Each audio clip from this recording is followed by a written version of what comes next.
السلام علیکم ورحمۃ اللہ وبرکاتہ۔ حامد و مصلی اما بعد، دعاؤں میں یاد رکھنا سب سے زیادہ بولا اور سنے جانے والا جملہ ہے۔ ہر شخص دعاؤں کا طالب، کیا ایسے کوئی دعاؤں میں یاد رہتا ہے؟ آخر دعا ہے کیا جس کا ہر کوئی طالب ہے؟ دعا وہ الفاظ ہیں جو ہم بہت خلوص سے اپنے رب سے کسی کے لیے مانگتے ہیں، وہ چند الفاظ جو ہمیں دوسروں کے نزدیک لے جاتے ہیں۔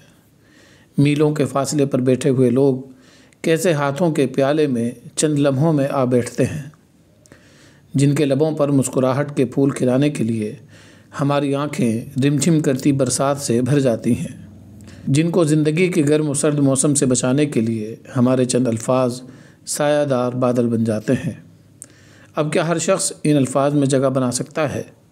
میرا خیال ہے کہ نہیں، کیونکہ ان چند الفاظ میں جگہ بنانے کے لیے کبھی کبھی انسان ساری زندگی صرف کر دیتا ہے مگر اپنی جگہ نہیں بنا پاتا، اور کبھی یوں ہوتا ہے کہ آپ کا کوئی چھوٹا سا بے لوث فعل آپ کو بہت سے لوگوں کی دعاؤں میں سمیٹ دیتا ہے۔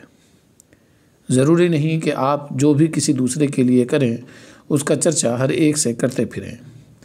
دراصل ہم لوگ خود غرض اور صلے کے تمنائی لوگ ہیں۔ ہماری زندگی میں بے غرض اور بے لوث محبتیں اور دعائیں بہت کم ہیں۔ ہم اپنے ہر فعل کا صلہ بھی چاہتے ہیں اور دعا بھی۔ ہم لوگ معاف کرنا نہیں جانتے، ہم اپنا حق مانگنا جانتے ہیں مگر ہمیں فرض نبھانا نہیں آتا۔ پھر بھی ہم دعاؤں کے طالب ہیں۔ دعاؤں میں رہنا چاہتے ہیں تو صلے کی چاہ سے ہٹ کر کچھ کر کے دیکھیں۔